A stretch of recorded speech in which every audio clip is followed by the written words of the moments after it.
السلام علیکم ورحمۃ اللہ وبرکاتہ۔ ویڈیو شروع کرنے سے پہلے اس چینل کو سبسکرائب ضرور کر دیں اور بیل آئیکن کو بھی دبا دیں۔ سچائی میں اگرچہ خوف ہے لیکن نجات بھی ہے۔ عادت پر غالب آنا کمال فضیلت ہے۔ خوبصورتی کا تعلق نظر سے کم اور دل سے زیادہ ہوتا ہے۔ جب تم اللہ کے دربار میں اپنی بے بسی ظاہر کر کے اور اللہ کی طاقت کا واسطہ دے کر دعا مانگو گے تو پھر دیکھنا کیا سے کیا ہو جائے گا۔ خود غرض لوگوں سے دوستی اور پیار کرنے کا مطلب اپنے آپ کو ذلیل کرنے کے سوا اور کچھ نہیں۔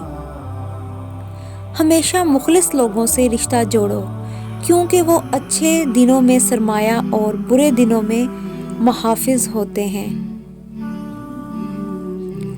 زندگی بغیر محبت کی مصیبت ہے اور بغیر عقل کے حیوانیت ہے۔ جو شخص اپنی باتوں میں شرم و حیا ساتھ رکھتا ہے وہ اپنے کاموں میں بھی اس سے دور نہیں ہوتا۔ وہ راستہ پہلے ہی بنا دیتا ہے لیکن عطا صرف بہترین وقت پر کرتا ہے۔ عقل مند ہمیشہ غم و فکر میں مبتلا رہتا ہے۔ زمانے کے پل پل کے اندر آفت پوشیدہ ہے۔ ویڈیو اینڈ تک دیکھنے کا شکریہ۔ اگر ویڈیو پسند آئی ہو تو اس ویڈیو کو لائک کریں، شیئر کریں اینڈ سبسکرائب کریں۔